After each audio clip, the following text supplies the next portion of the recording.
Seniors కదండి ఏజ్లో. So మనం ఏం చేసినా మనం ఏం చెప్పినా 10 మందికి ఉపయోగపడాలి.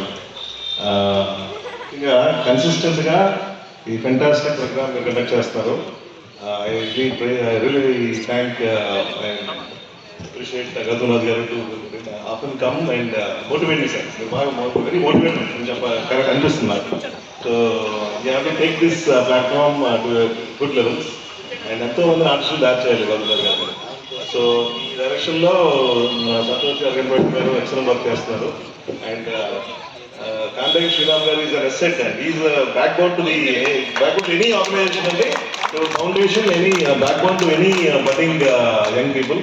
సో నా వంతు చాలా చిన్నది, but definitely I shall do my best.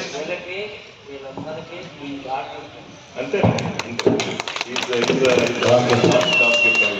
ఎందుకంటే మనకెన్నో ఇప్పుడు నా షూటింగ్లు నాకు ఉన్నాయి, నా పనులు నాకు ఉన్నాయి, నా అప్పులు నాకు ఉన్నాయి, నా బాధలు నాకు ఉన్నాయి.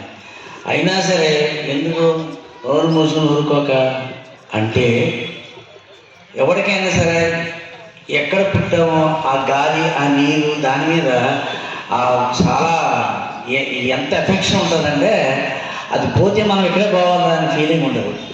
అటువంటిప్పుడు మనం ఏదో ఒక హైదరాబాద్కి ఉండిపోయి ఇక్కడ నీకు ఒక ఫ్యామిలీ ఉంటుంది, ఒక వ్యాపారం ఉంటుంది, అన్నీ వదిలేసి హైదరాబాద్ వెళ్ళి అక్కడ చేయాలంటే కష్టం కదా సార్. ఎలాగో విడిపోయింది కాబట్టి మనం ఏంటంటే మన జాగ్రత్తలో మనం ఉండి దాంట్లో కర్నూలు కానీ, నెల్లూరు కానీ, అనంతపూర్ కానీ